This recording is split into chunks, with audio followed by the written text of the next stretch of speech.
Bismillahirrahmanirrahim. Alhamdulillahirabbil alamin. Wassalatu wassalamu ala asyrafil mursalin sayyidina Muhammadin wa ala alihi wa ashabihi ajmain. Amma ba'du. Hadis 216. Iqra'u padha maca sira kabeh Al-Qur'an ing Al-Qur'an. Wa betawulan padha numprih sira kabeh bihi kelawan Al-Qur'an wajhallahi ing zate Allah utawa krana Allah taala.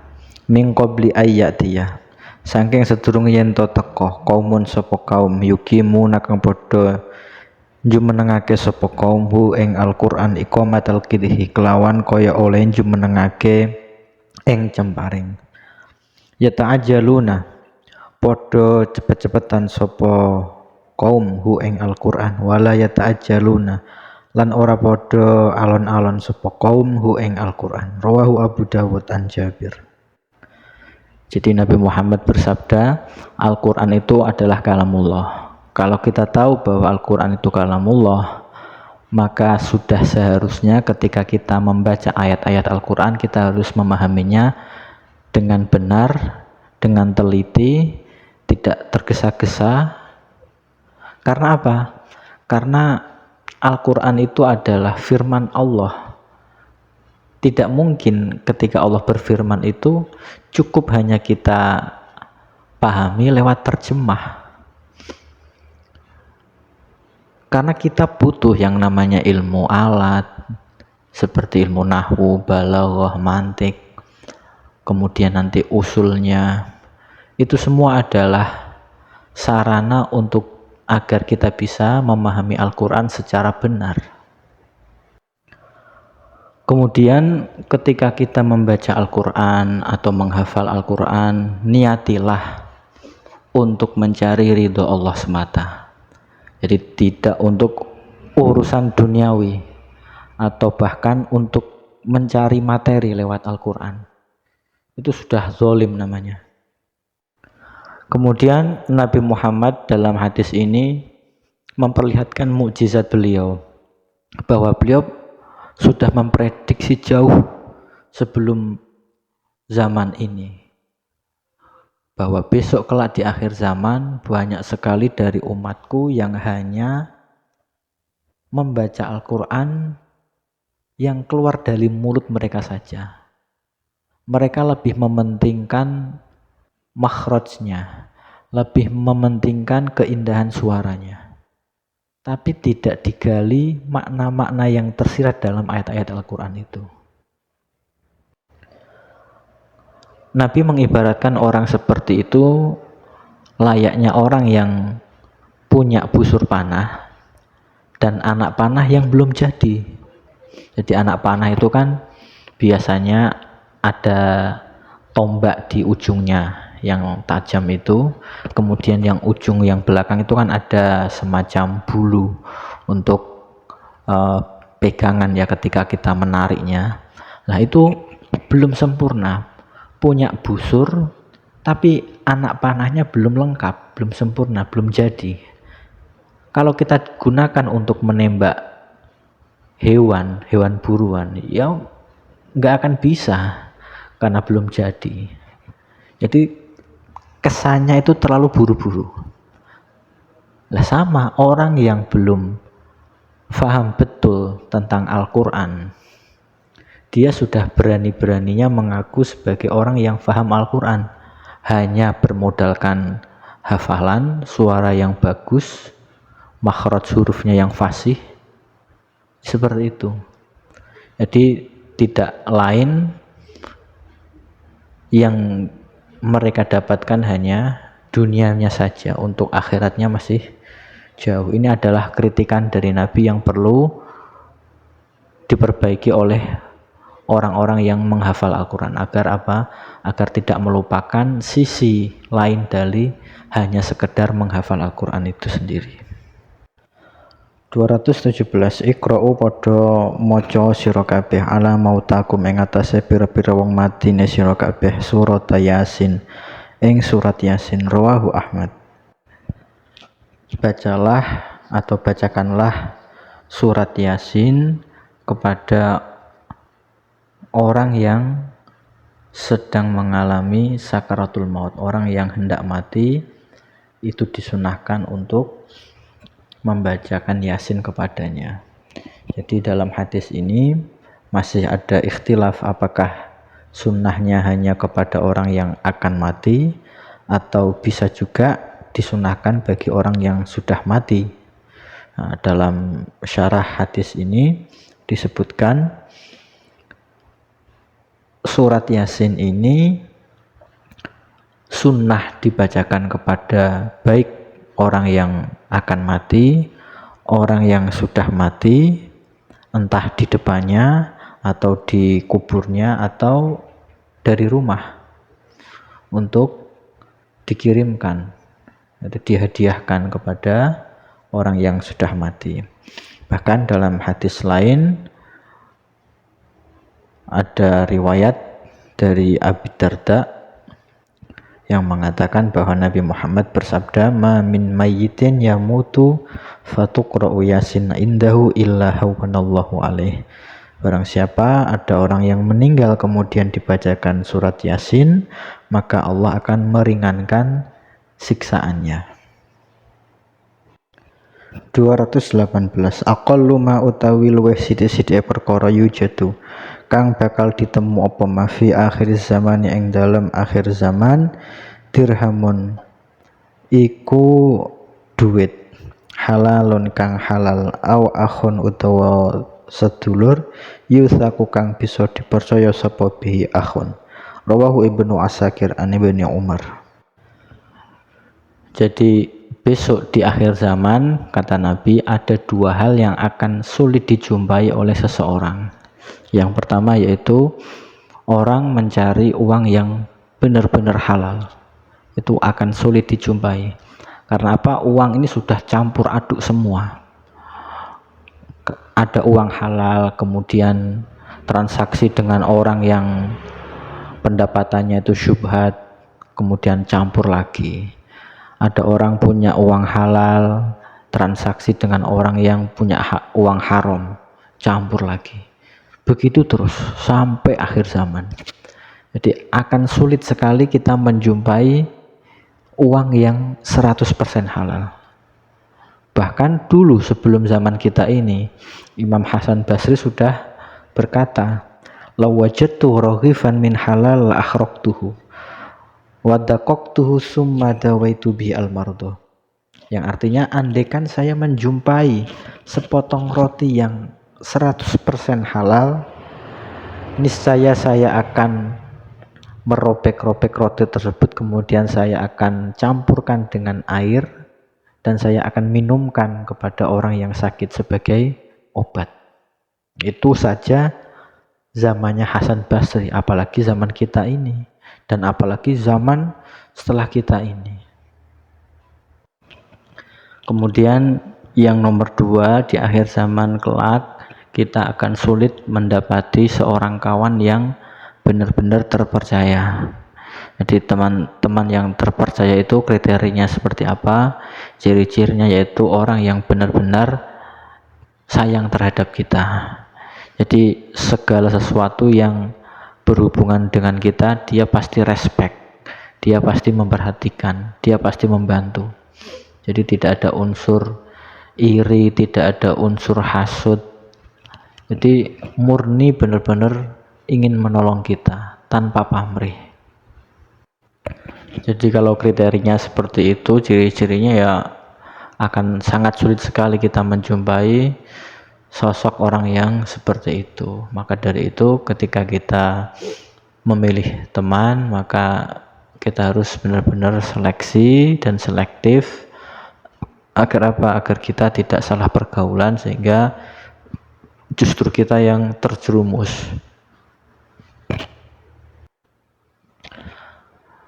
Kemudian karena dua hal ini memang sangat sulit ya, dan perlu kita akui bahwa di akhir zaman seperti ini kita mencari uang memang sangat sulit sekali dari yang halal, benar-benar halal. Kemudian mencari teman yang seperti tadi kriterianya itu susah sama sekali.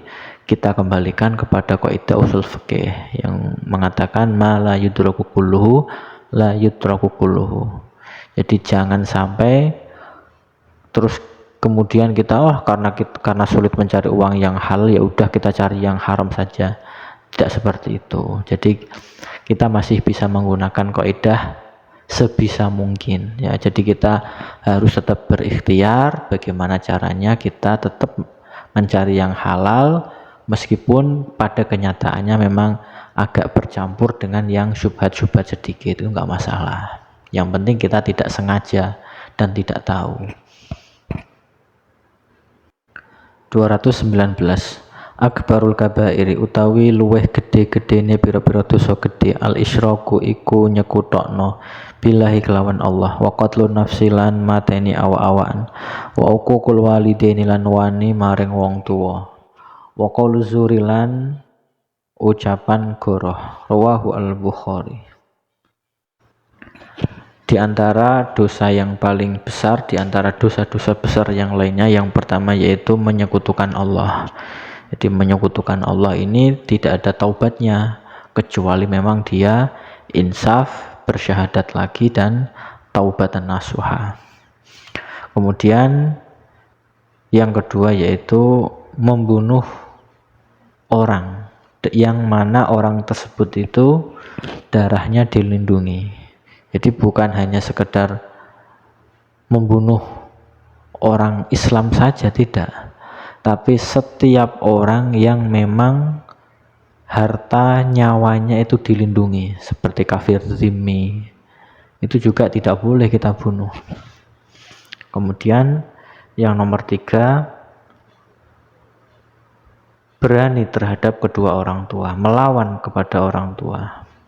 Jadi ini adalah termasuk dosa yang besar. Ada sebuah ungkapan kalimat yang mengatakan rasa sakitnya melahirkan seorang ibu itu masih kalah jauh ketimbang rasa sakit karena dibentak oleh seorang anak. Nah, itu adalah peribahasa yang sangat bagus sekali. Jadi meskipun ibu kita menahan sakit yang sangat amat sakit waktu melahirkan kita, itu masih kalah jauh sakitnya ketimbang mendapati anaknya yang membentak dia. Itu rasanya lebih sakit lagi ketika ada orang tua dibentak oleh anaknya sendiri atau dilawan oleh anaknya sendiri. Kemudian yang terakhir yaitu orang yang hobi membohongi seseorang. Jadi ketika berkata pasti selalu berbohong. 220. Aksiru padha ngakeh-ngakehna sira kabeh zikrul mauti ing eling mati. Fa innahu kron sak temene zikrul maut yumahisu iku bisa ngilangi apa zikrul maut az-dzunuba ing pira-pira dosa, wa yuzahidulan gawe zuhud apa zikrul maut fid dunya ing dalam dunya. Fa in zakartumu mongko lamun padha eling sapa sira kabeh ing maut indal ghina ing dalem nalikane sugih hada mongko ngejurno apa al-ghina hu apa maut hu ing al-ghina. Wa in zakartumu lan lamun padha eling sapa sira kabeh hu ing al-maut indal faqri ing dalem nalikane fakir ardo mongko bisa gawe ridho apa maut kum ing sira kabeh bi aisyikum kelawan urip sira kabeh. Rawahu Ibnu Abi Dunya an Anasin. Jadi dalam hadis ini Nabi Muhammad menjelaskan ada 2 fungsi dan manfaat mengingat kematian.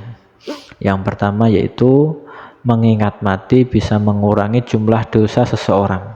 Jadi tidak hanya sakit, ingat mati pun juga bisa menghilangkan dan mengurangi dosa seseorang.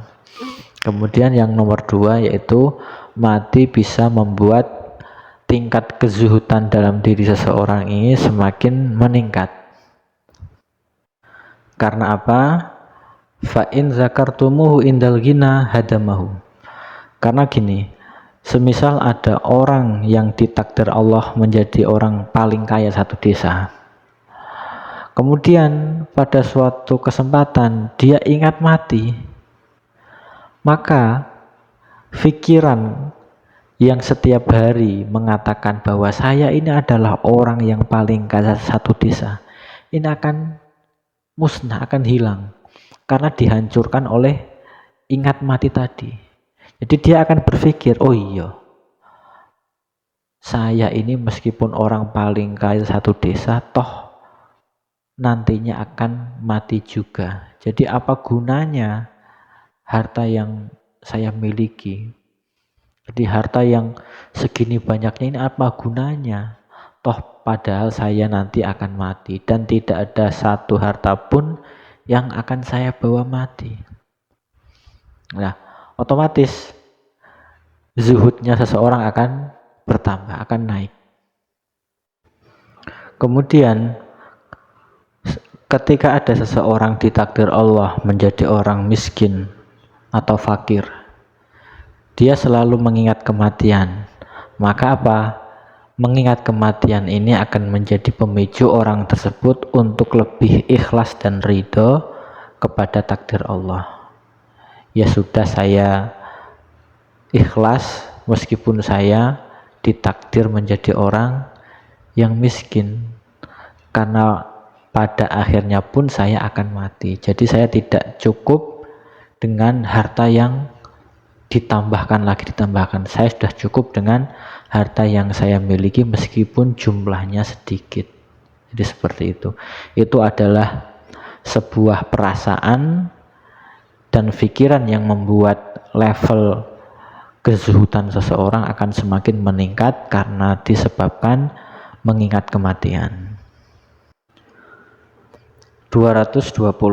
Aksiru padha ngekeh-ngekehno sira kabeh minas sholati saking maca sholawat alaya ing atase ingsun fi yaumil jumuati ing dalem dina Jumat wa lailatul jumuati lan malam Jumat.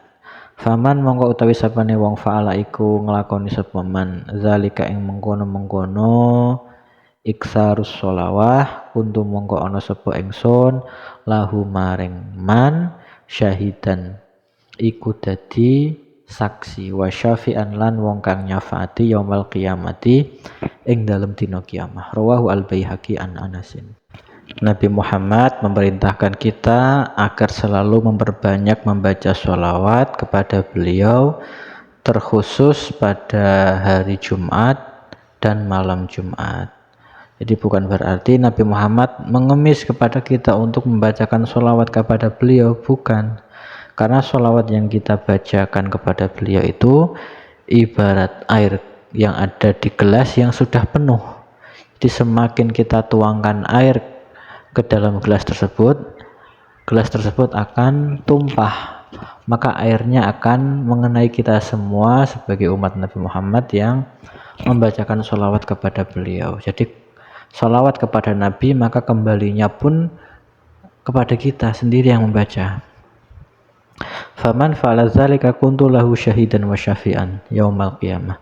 Barang siapa yang membacakan sholawat kepada Nabi, kelak di hari kiamat Nabi Muhammad akan menjadi saksi kepada orang tersebut dan akan memberikan syafaat kepada orang tersebut. Jadi enak sekali besok di hari kiamat Nabi Muhammad bersaksi, ya Allah, orang ini adalah orang baik. Kenapa orang baik? Karena dulu orang tersebut selalu membacakan sholawat kepada saya. Jadi Nabi sendiri yang menjadi saksi atas kebaikan orang tersebut. 222. Aksiru padha ngekeh-ngekehna sira kabeh minas sholati saking maca sholawat alaya ing atase ingsun fa inna sholatakum karena satemene sholawat sira kabeh alaya ing atase ingsun iku maghfiratun iku dadi pangapura lidzunubikum maring pira-pira dosa sira kabeh watlubulan padha numpri sira kabeh ilaya maring ingsun ad-darajata ing derajat wal wasilata lan ing perantaran fa inna wasilati karena satemene wasilah maring ingsun inda rabbi ing dalem sandinge pangeran ingsun iku syafaatun iku dadi pitulungan lakum maring sira kabeh. Rawahu Ibnu Asakir anil Hasan ibn Ali. Hadis sholawat yang lain mengatakan, orang yang memperbanyak membacakan sholawat kepadaku, maka sholawat tersebut akan menjadi pintu ampunan terhadap dosa-dosanya. Jadi bisa menjadi penghapus dosa ketika orang selalu memperbanyak membaca sholawat. Kemudian faedah membaca sholawat yang lainnya yaitu bisa digunakan sebagai orang untuk menaikkan derajatnya di hadapan Allah. Jadi orang sering membaca sholawat ingin agar derajatnya naik di hadapan Allah, maka bisa. Jadi sholawat otomatis bisa menaikkan level derajatnya orang tersebut kepada level yang lebih tinggi lagi. Kemudian sholawat juga bisa digunakan untuk wasilah. Nah, wasilah di sini yang dimaksud apa? Fa inna wasilati inda rabbi syafa'atun lakum. Wasilah sholawat kepada Nabi ini besok di hari kiamat yaitu berupa syafaat, yaitu syafaatul uzma, syafaat di mana nabi-nabi yang lainnya tidak berani memberikan pertolongan kepada umat manusia seluruh alam kecuali yang berani adalah Nabi Muhammad. Itu adalah wasilah. Dalam hadis ini bisa difahami juga bahwa membaca sholawat kepada Nabi bisa digunakan sebagai wasilah.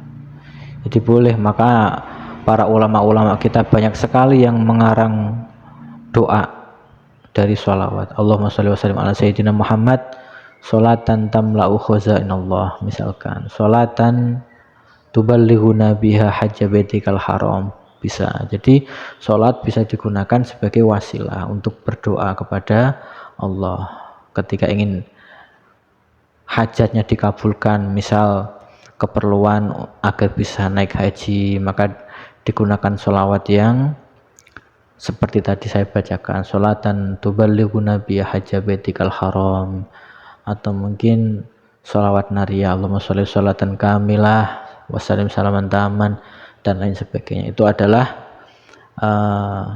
bukti bahwa sholawat ini bisa digunakan sebagai perantara dan wasilah kepada Nabi Muhammad.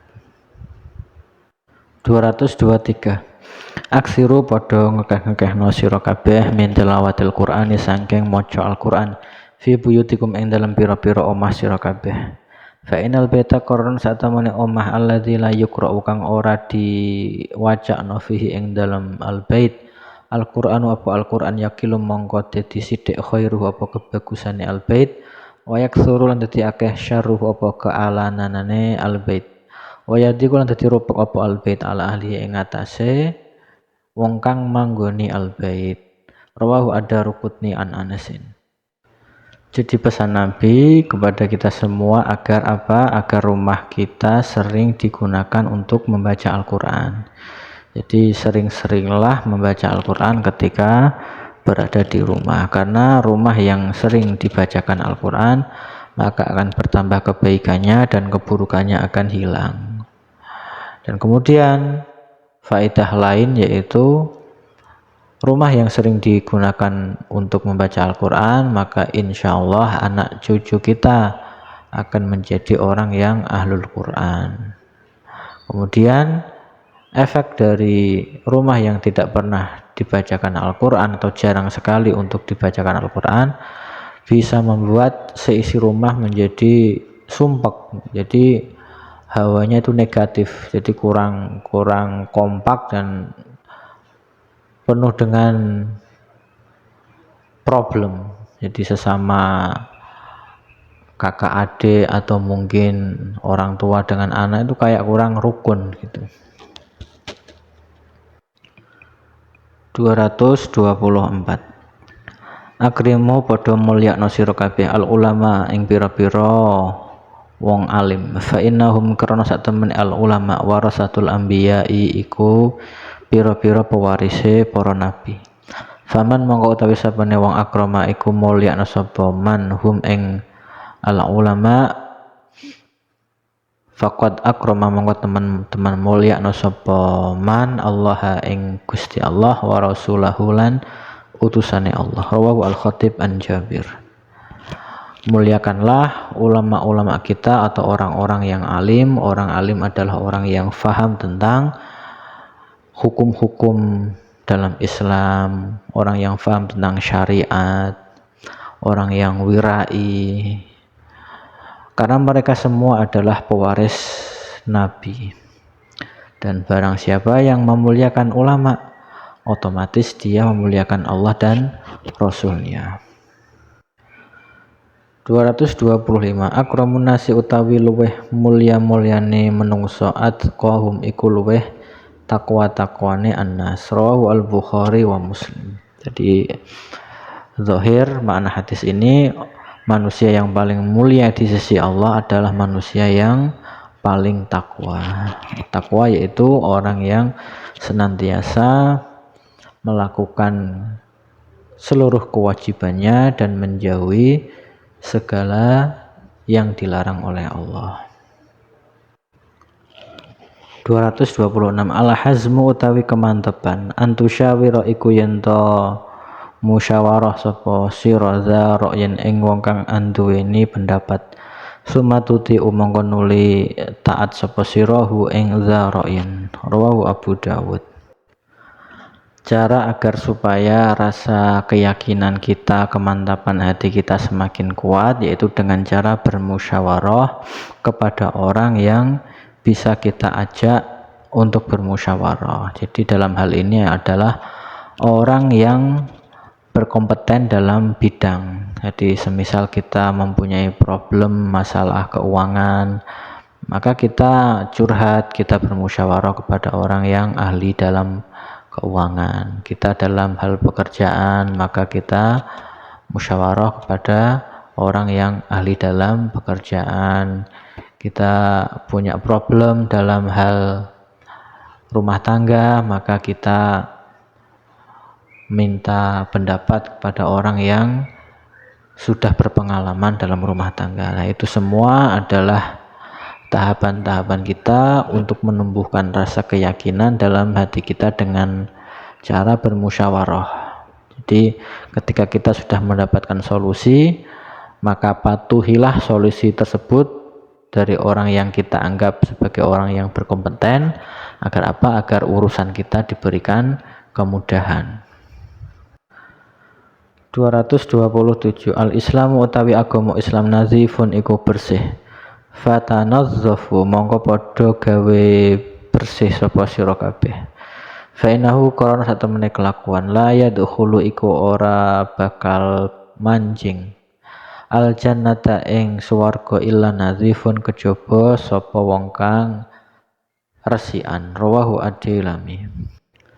Jadi Islam ini adalah satu-satunya agama yang memperhatikan tentang kebersihan baik rohani maupun jasmani.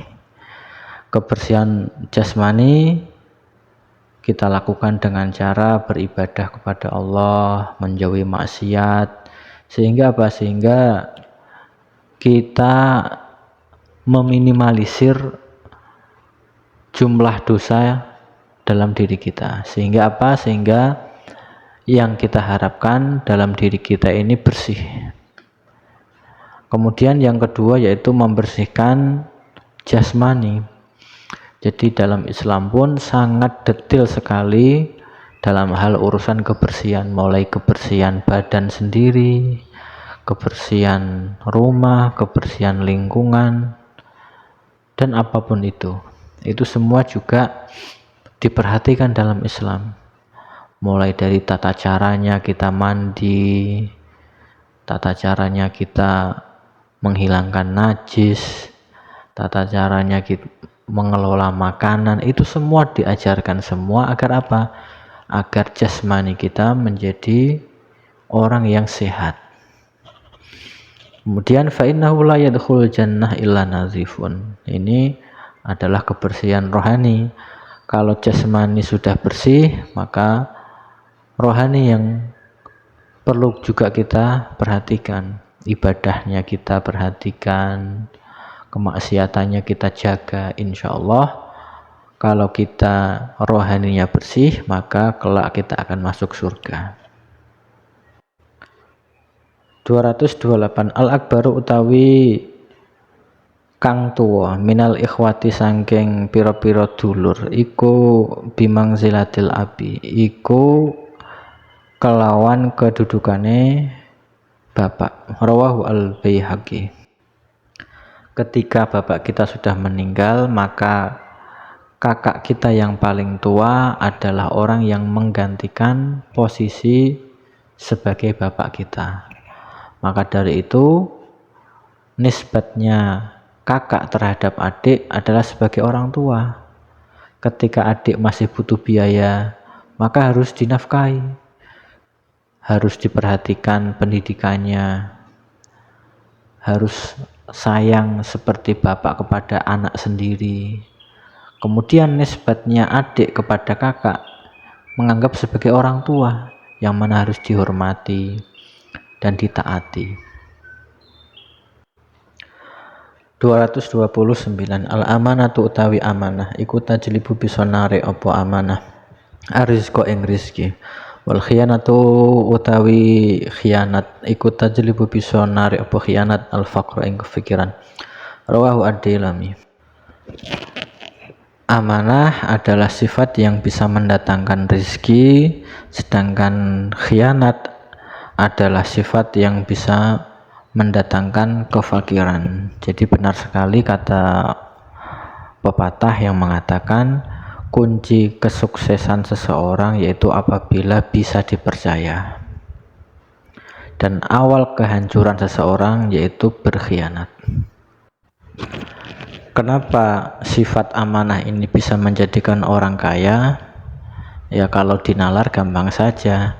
Ada bos punya anak buah, dipasrai sebuah pekerjaan, kemudian anak buah tersebut terbukti jujur, amanah, tidak korupsi, maka otomatis anak buah tersebut akan mendapatkan kepercayaan yang lebih lagi. Ketika punya proyek yang lebih besar, maka pasti orang tersebut yang akan ditunjuk untuk mengurusi proyek tersebut, sehingga rezekinya akan semakin naik karena dia akan naik pangkat terus.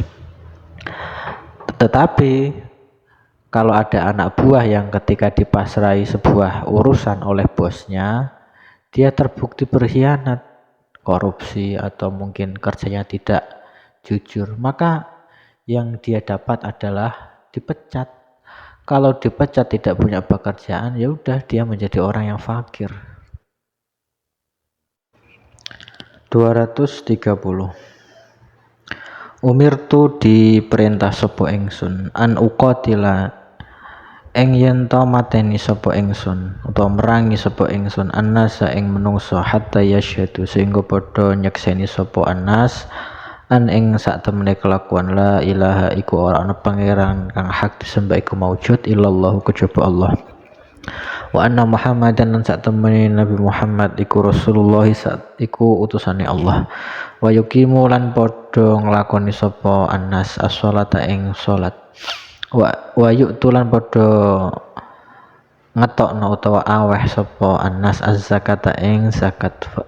Fa iza fa'alu mongko nalikane gelem nglakoni sapa annas zalika ing mengkono syahadat salat zakat asomu mongko padha ngreksa sapa annas mini sanging ingsun dimahum ing pira-pira gedhe annas wa amwalahum lan pira-pira bondone annas illa bihaqqil islami kejaba kelawan hake Islam, wa hisabum utawi perhitungane annas iku Allah iku dipasrahno ing atase Allah. Rawahu al-Bukhari wa Muslim an Abi Hurairah.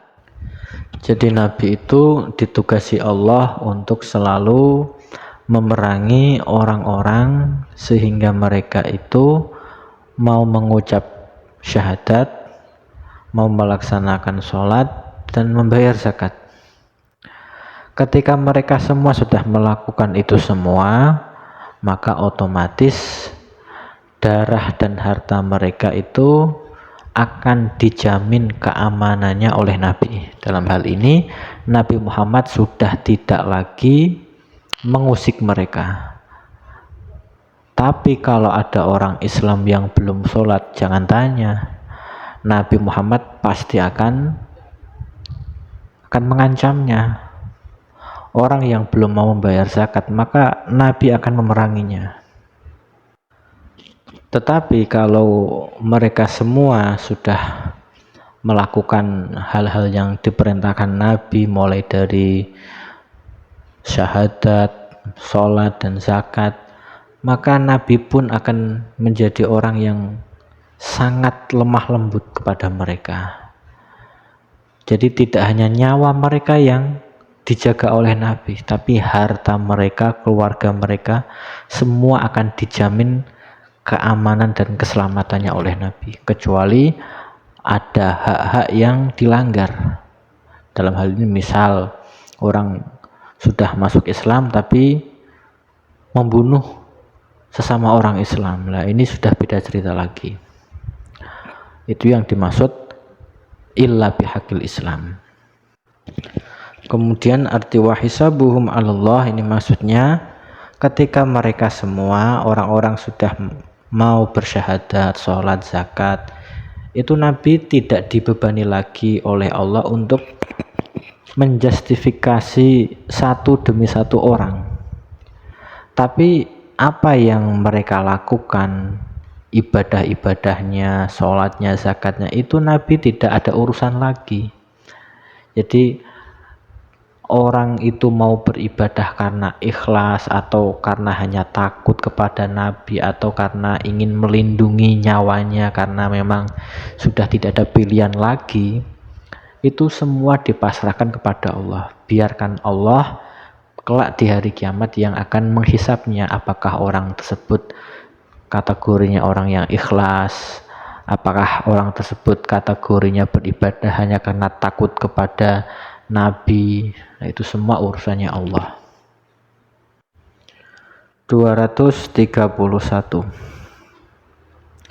Amiti podo nyingkrehno sira amiti podo nyingkrehno sira al aza ing pilaran anitoriki saking dalan fa innahu kron satemene imatatil aza laka manfaat maring sira sedaqatun iku dadi sedekah.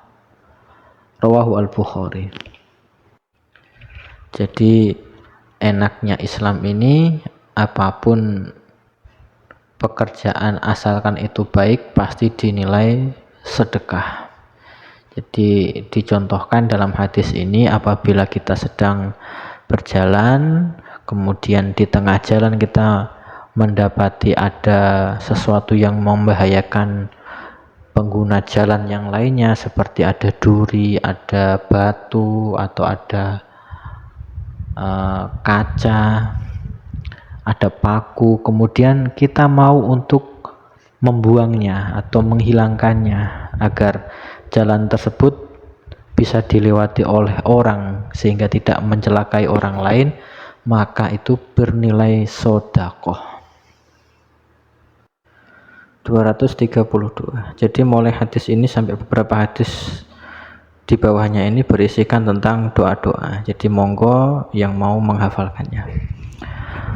Allahumma do Allah, ini sak temene ingsun auzu iku nyuwun pangreksa sapa ingsun bika dumateng panjenengan min ilmin saking ilmu la yang faukang ora manfaati apa ilmu, wa amalin lan amal la yurfa'u kang ora diangkat apa amal, wa du'ain lan donga la yustajabu kang ora disembadani apa doa. Rawahu al-Hakim an Anasin. Artinya, ya Allah, saya memohon perlindungan kepada Engkau dari ilmu yang tidak bermanfaat dan dari amal yang tidak diterima, kemudian dari doa yang tidak diijabahi.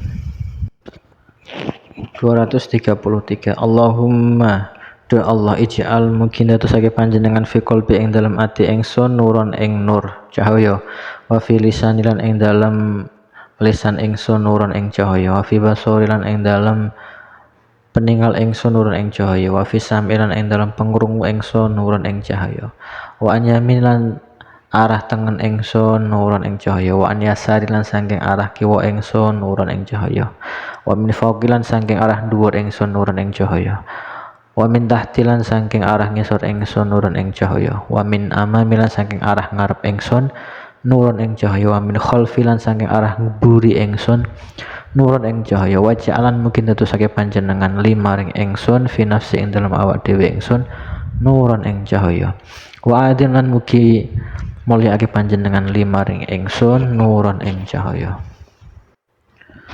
Jadi artinya ini adalah doa meminta untuk diberikan cahaya. Nur di sini yang dimaksud adalah nurul hidayah, yaitu cahaya yang berisikan petunjuk.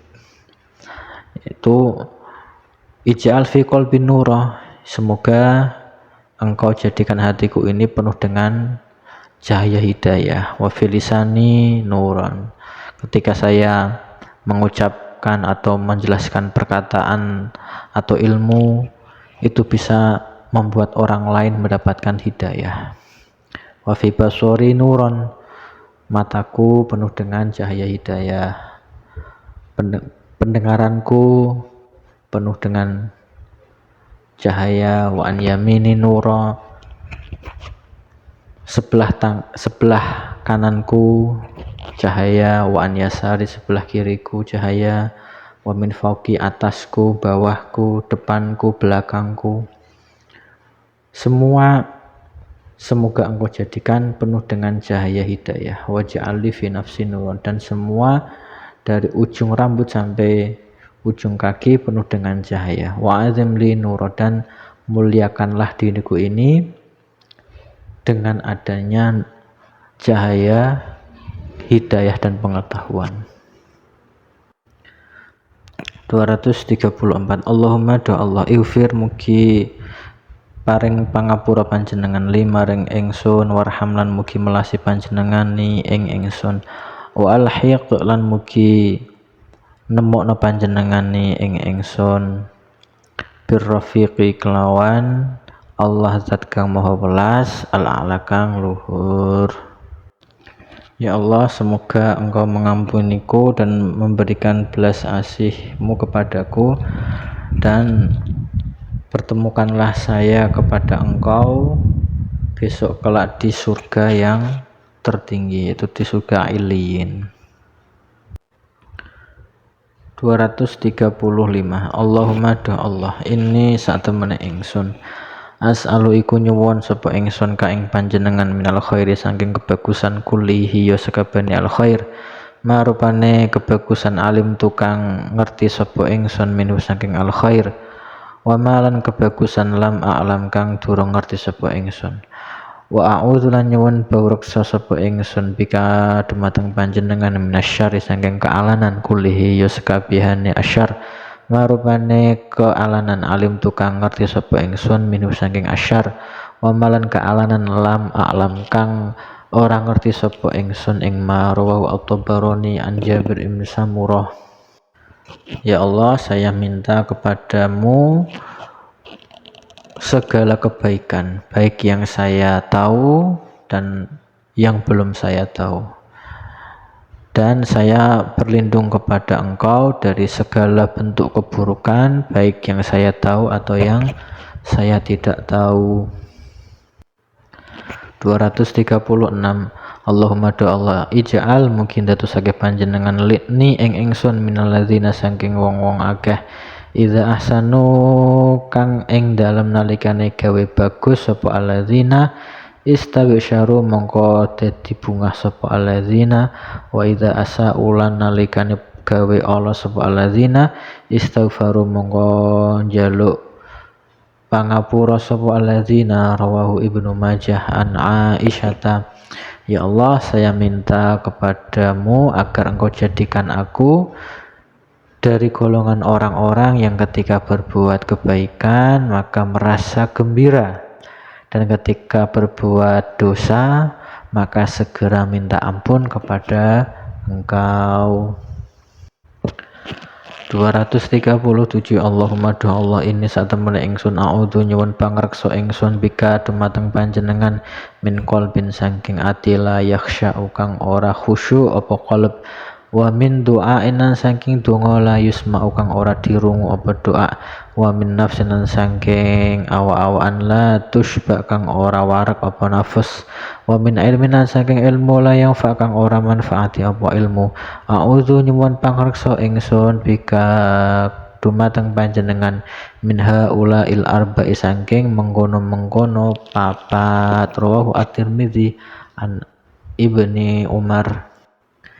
Ya Allah, saya minta perlindungan kepadamu dari hati yang tidak khusyuk, dari doa yang belum didengar, dari hati yang belum merasa kenyang, dari ilmu yang tidak bermanfaat, dan saya minta perlindungan dari keempat perkara buruk ini.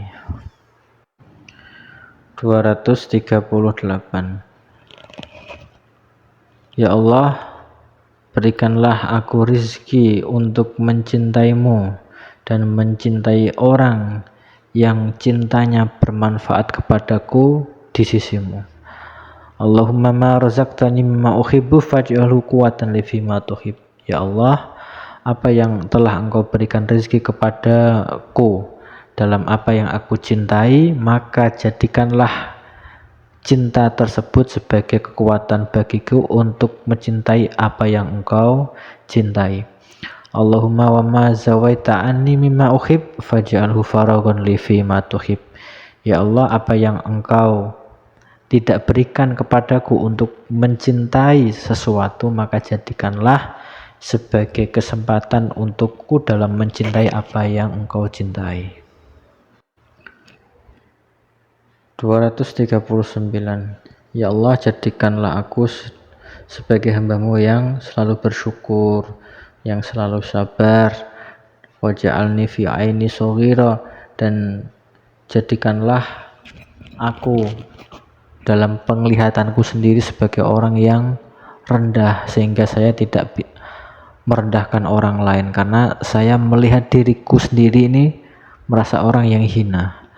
Wa fi a'yunin nasi kabira, dan jadikanlah aku dalam pandangan orang lain sebagai orang yang besar, dalam artian ketika orang lain menganggap kita adalah orang yang mulia, mereka akan taat kepada kita dan mengerjakan apa yang kita perintah, untuk mengerjakan kebaikan, untuk mengerjakan ibadah dan sebagainya. 240. Ya Allah, saya berlindung kepada Engkau dari sifat lemah, tidak mampu, wal kasal, dan sifat malas, wal juban, sifat penakut, wal bukhl, sifat bakhil, wal haram, sifat tua renta. Wa a'udzubika min azabil qabri, dan saya berlindung dari siksa kubur. Wa a'udzubika min azabin nar, saya berlindung dari siksa neraka. Wa a'udzubika min fitnatil mahya wal mamat, dan saya berlindung dari fitnah kehidupan dan kematian. 241. Jadi ini karena isinya doa semua, kalau saya baca satu persatu dan saya maknani ini terlalu lama, jadi untuk mempersingkat waktu saya hanya membaca lafadznya saja untuk tabarukan gitu ya.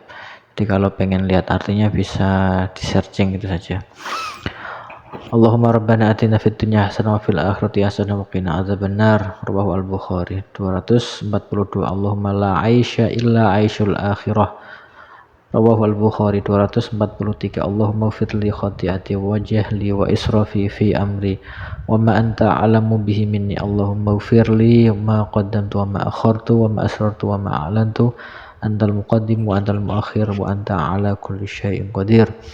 Rawahu al-Bukhari. 244. Allahumma innaka tasma'u kalami wa tara makani wa ta'lamu sirri wa alaniyati la yakhfa 'alaika syai'un fi amri wa anal ba'isul faqirul mustaghithul mustajirul wajilul mushfiqul muqirrul mu'tarifu bidhanbi as'aluka mas'alatal miskin wa bitahilu ilaika ibtihalal mudhnibil zalil wad'uka du'al khaifil mudar man khada'at laka raqabatuh wa fadat laka abratuh wa dhalla laka jismuhu wa raghima laka anfuh. Allahumma la taj'alni bidu'aika syaqiyan wa kun bi ra'ufir rahimah la khairal mas'ulin wa ya khairal mas'ulin wa ya khairal mu'tin. Rawahu at-Tabarani an Ibnu Abbas. 245. Allahumma aslih zata bainina wa alif baina qulubina wahdina subulas salam ونجنا من الظلمات إلى النور ونجنا الفواحش ما ظهر منها وما بطن اللهم بارك لنا في أسماعنا وأبصارنا وقلوبنا وأزواجنا وذرياتنا وتب علينا إنك أنت التواب الرحيم واجعلنا شاكرين لنعمتك مثنين بها قابلين لها وأتمها علينا رواه الحاكم عن ابن مسعود.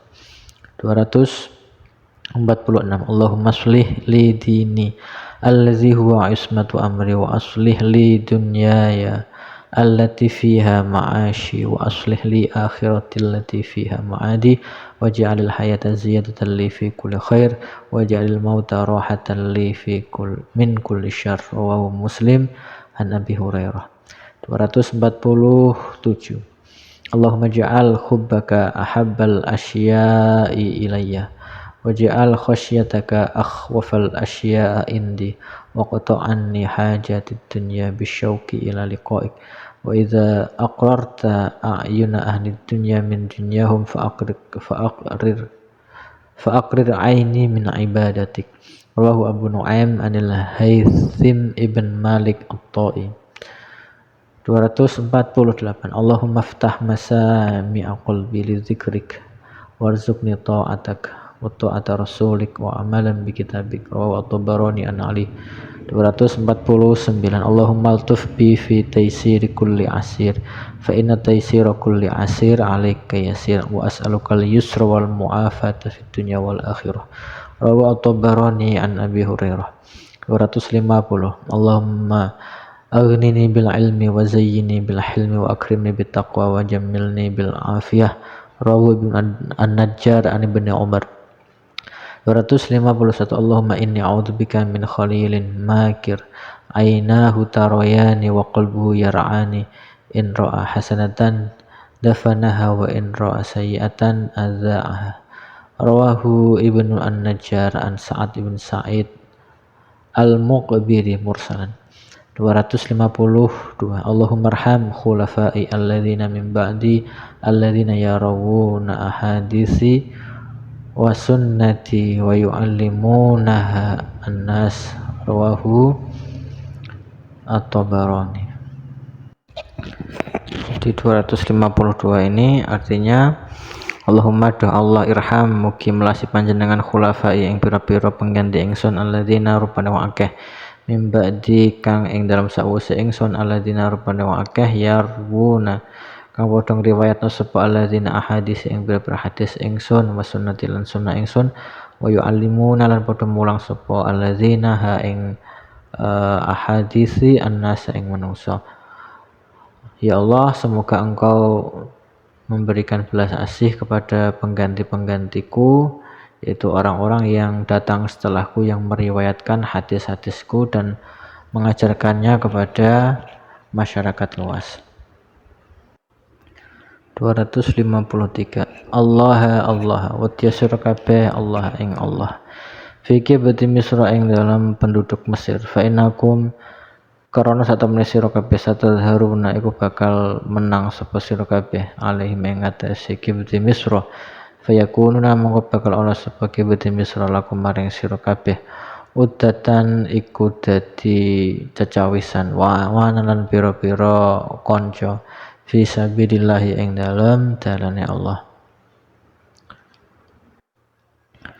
Jadi dalam hadis ini Nabi Muhammad memperlihatkan mukjizatnya lagi, yaitu mengetahui sesuatu yang belum terjadi.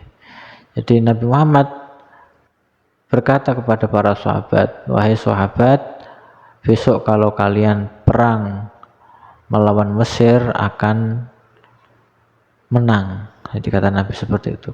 Kalau sudah menang, jangan sampai engkau menyakiti mereka, tapi muliakanlah mereka. Karena apa?